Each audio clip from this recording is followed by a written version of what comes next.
Hi guys, this is Miss Leslie from the Paul Sawyer Public Library. Thanks so much for joining me today. And in today's PSPL Pantry Kids, I'm going to show you guys how to make a 4-ingredient peanut butter cookie. Now a few weeks ago I showed you how to do a 3-ingredient cookie with a stick of butter, cake mix, and an egg. Well, this is a 4-ingredient cookie. And as most of you guys know, since you've joined me over the last several months, I can't have peanut butter, but there are lots of people in my family who love it. And one of my most favorite people in the entire world is my dad. I'm very close to my mom and my dad, but my dad holds a special place in my heart.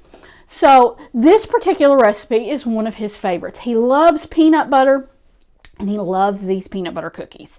So I thought I would share those with you today. And as most of you guys know, I learned how to cook and bake from my grandmother and my mother, and this was one of my grandmother's recipes, so I wanted to share it with you today. And it's only 4 ingredients, so how simple can you get with that?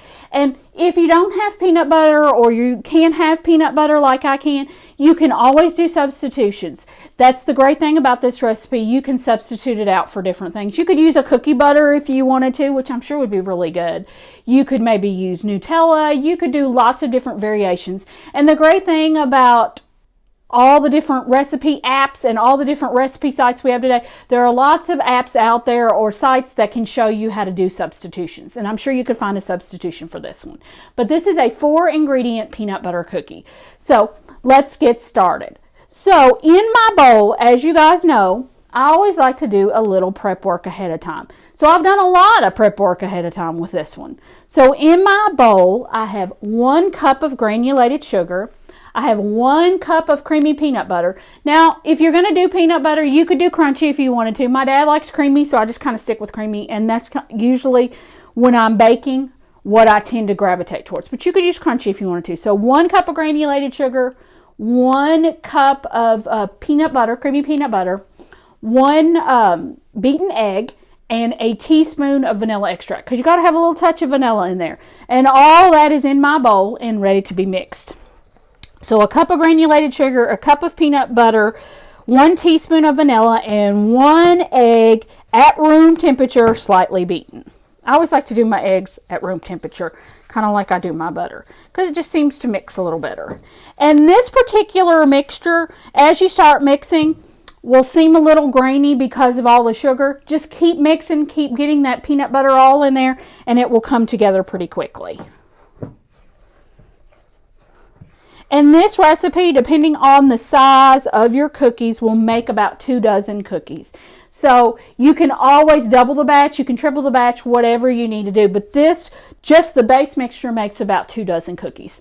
I've already preheated my oven to 350 degrees, and I've lined my baking sheet or cookie sheet with parchment paper. You could do parchment paper, you could do aluminum foil, whatever you have available to you. So I've got this all mixed up. And this is a cookie that you can either roll in a ball and kind of smush out, or you can do it as a drop cookie. Whatever is easiest for you. If you want them to look a little bit more uniform, then you can roll them up in a ball. If you want them to look more freeform, then you can do a drop cookie. It's pretty simple. So once you get all your ingredients, your sugar, your peanut butter, your egg, and your vanilla all mixed up, that's what your batter looks like. And it smells good too. Peanut butter smells so good.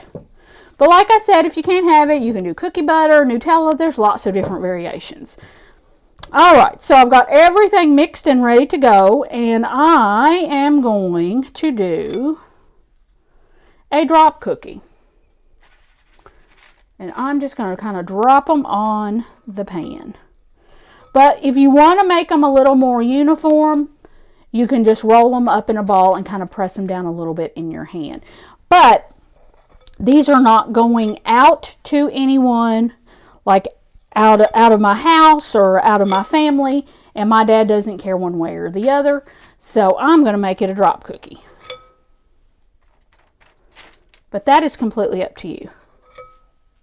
And depending on the size of your cookie will depend on how many you get out of this. You may only get 12 out of it, depending on the size of your cookie. So no worries. So I have lined my baking sheet, my oven is preheated to 350, and I have dropped my spoonfuls of batter on my baking sheet. And that is all there is to it. So once you've put your batter on your cookie sheet, it goes in the oven at 350 degrees for about 10 minutes. And you have some beautiful peanut butter cookies and some beautiful 4-ingredient cookies. So what can you go wrong? How can you go wrong with 4 ingredients? A cup of sugar, a cup of peanut butter, 1 teaspoon of vanilla, and 1 egg. That is it. So that is my 4-ingredient peanut butter cookie. I hope you guys enjoyed my recipe for today, for today's PSPL Pantry Kids, if I can get it out of my mouth this morning. And I hope you have a wonderful week. Thanks so much for joining me. And remember, as always, this recipe, all the ingredients and all the directions will be posted on Facebook with the video. Thanks so much for joining me today, and have a great week. Bye-bye.